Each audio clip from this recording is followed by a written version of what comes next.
Welcome to an educational video presented by the Pastiche Distance Learning Program. This discussion is about environmental defense facials for clinical service in the summer, but could also be adapted for the winter season. This lecture is an introduction to future cosmetic chemistry classes developed by Pastiche Training and based on the principles of corneotherapy. What is corneotherapy? Corneotherapy is an innovated and progressive methodology of thinking, with its core principles of the correction and restoration of the stratum corneum and barrier defense systems, while keeping the epidermis intact at all times. Corneotherapy cosmetic chemistry is the care of the stratum corneum, using topical therapies with products that mimic skin structure and function. We will be targeting clinical services for the skin during the summer, and this begins with considering the relevant ambient humidity of the area the client lives in during summer months. I often say in my classes that you have to think like a weather presenter, as well as a skin treatment therapist, and consider if the treatment or modality chosen is seasonally appropriate or correct. If humidity is over 75%, it means there is ample water in the atmosphere and humidity is considered to be high. When humidity is below 55%, the amount of water in the atmosphere is lower and the air drier. What does this mean to the skin treatment therapist? What relevance does it have to clinical services? When there is a high percentage of water in the atmosphere, it exerts pressure on the skin surface. This slows the evaporation of water, transepidermal water loss, and the skin remains well hydrated. When the humidity is low, there is less water exerting pressure onto the skin's surface, causing faster evaporation of water, and the epidermis becomes depleted in the free water required for enzyme activity and maintaining a viable epidermis. Also, applying this principle to working, play, and living environments that have artificial cooling and heating systems, and consider how many hours of the day does the client spend in the artificial environment. Besides, it is not just humidity or dryness that needs to be included in this thought process. It is the amount of cellular oxidative stress created by the pollution found in many work environments. Of course, skin essential lipids also play a role in slowing transepidermal water loss by slowing the evaporation process. However, if low essential skin lipid levels are combined with low humidity, then water evaporation will be faster. The mindset of thinking hydration treatment, because it's summertime, is entirely inappropriate for a summer clinical service, as these treatments often overhydrate in conditions of high humidity, causing areas of the facial skin to develop rashes and small watery vesicles, similar to rosacea or seborrheic perioral dermatitis. What should you be thinking of as suitable skin treatments for the summer? What environmental conditions prevail the most often? UVR is usually the first thing that comes to mind for most of you. However, along with that thought, you should be thinking free radicals and oxidative stress, and the resulting lipid peroxidation.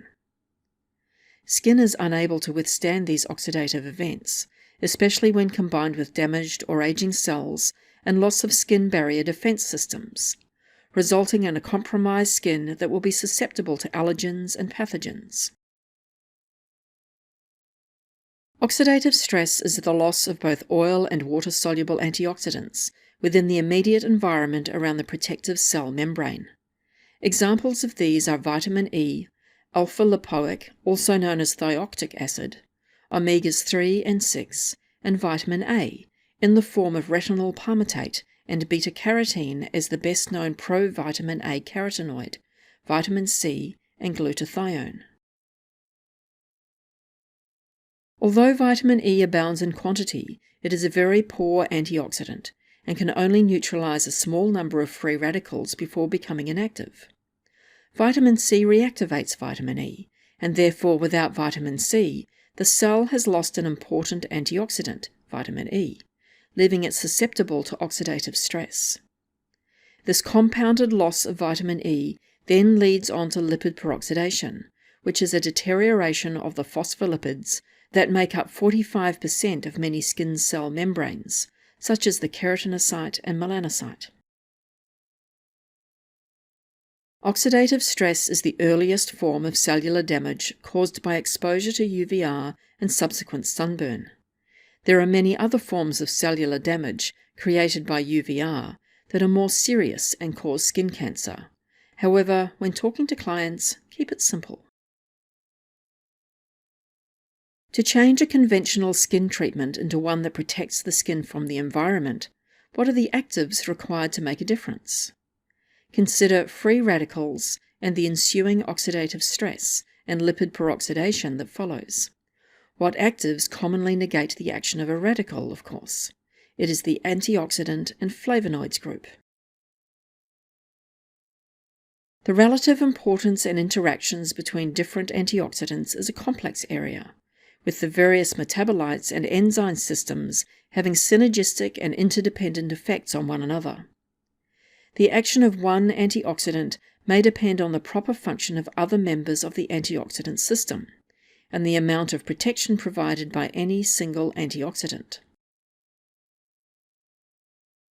There are two main groups of antioxidants: water-soluble, hydrophilic, or oil-soluble, hydrophobic, and in general the following principles apply.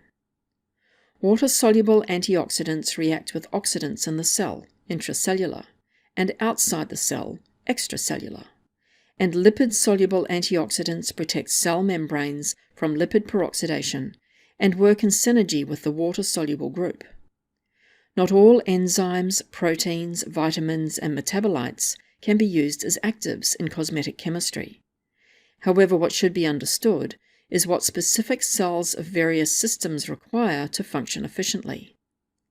This knowledge will help choose an antioxidant most effective for a particular condition. The ACE vitamins are always the first to come to mind when thinking about protecting skin from oxidative stress. Environmental defense treatments could use these vitamins as serums under masks, or may even be the mask itself, and all would offer prevention, protection, and repair. Others available are the botanicals as antioxidants. Many, if not most, of the antioxidants used in the cosmetic industry come from botanical origins, and categorizing the actions of these types of antioxidant is difficult because there are too many to mention. However, most botanical antioxidants can be classified into one of three categories: flavonoids, carotenoids, and polyphenols. Flavonoids possess a polyphenolic structure that accounts for their antioxidant, UVR protectant, and metal chelation abilities. Bioflavonoids work with other antioxidants to offer a system of protection. Numerous studies have shown their unique role in protecting vitamin C from oxidation in the body, thereby allowing the body to reap more benefits from vitamin C. Polyphenols compose the largest category of botanical antioxidants. The most widely used commercialized polyphenol antioxidants are listed here on the screen.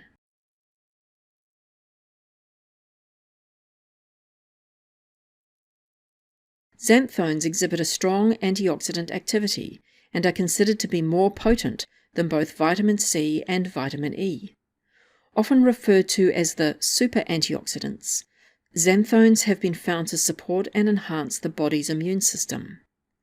They are heat-stable molecules and, unlike proteins, won't denature or lose their structure when heated. This property should make them a useful addition to sun protection and other formulations exposed to radiant heat. Carotenoids. In addition to beta-carotene, lutein, lycopene, and astaxanthin, there are also the colourless carotenoids. Phytoene and phytofluene from algae and tomato sources that are also UV protectants and antioxidants. Writing the treatment program. The outline that follows is for a compromised skin that is a high risk for pigmentation. meaning I am following the protocols for sensitive skin or skin that is phototype 4 to 6 or has permanent diffused redness, pigmentation, or the red hair gene, MC1R, and is prone to skin cancer.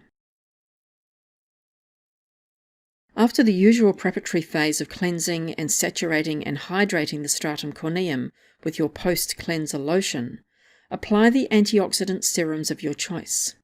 Just remember that if you have chosen a vitamin C, it is best to use an encapsulated sodium ascorbyl phosphate or the oil-soluble ascorbyl tetraisopalmitate. Do not use ascorbic acid. It is too acidic and causes the high-risk skin to sting. Now apply a layer of cream suitable for lipid dryness or compromised skin. Then use the mask, preferably a paraplastic mask that will infuse the actives and cream by the occlusive properties of the mask. Remove the mask after 20 minutes and then massage with a cream or oil that has an oil-soluble antioxidant profile. Complete your treatment with an oil-soluble antioxidant or with a sun protection product, if it has been a daytime appointment. Of course, if the service has been performed during the evening, finish with a layer of oil-soluble antioxidant serums and night cream. Why do I finish this treatment with an oil-soluble antioxidant? Using the principle that oil sits on top of water, it is logical to assume that after the completion of the facial massage with an oil-based cream or massage oil, that to apply a water-based serum would be a waste of time. Because a water-based serum would be unable to penetrate the oil that has been massaged into the skin for 20 minutes. The other reason is that an oil-soluble antioxidant will not oxidize quickly, and the benefits of the environmental defense treatment are longer. Many questions come up in class after this discussion about environmental defense treatments. Some questions indicate to me that many of you find it hard to make changes to your treatment procedures. Some of you will have noted that I have not included desquamation steps, or vapor zone, in my environmental defense treatment. Two reasons for this. One is that the skin has been classified as high risk, and part of the protocols for a high-risk skin is not to desquamate and not to apply heat. The other reason is that in an ideal world of regular clinical services, time is the biggest enemy.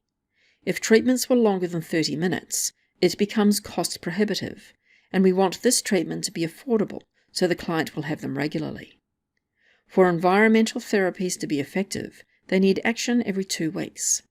Consider this 30-minute environmental defense treatment as a specialty treatment, one that is preventative and not for relaxation or reparative skin treatment therapy. One other step needs to be considered for the environmental defense program to be effective throughout the summer, and this is home care. There would be a few standard products and protocols that must be used and followed daily. The first would be a selection of serums that are water and oil soluble. The water-soluble antioxidant serum would be applied under the sun protection cream that the client could wear during the day, and the oil-soluble antioxidant after completing their cleansing ritual. I know you will now reconsider what the new summer treatment protocols will be, and that you will offer your clients a treatment that is of benefit to the skin, not just a facial that is for hydration and relaxation.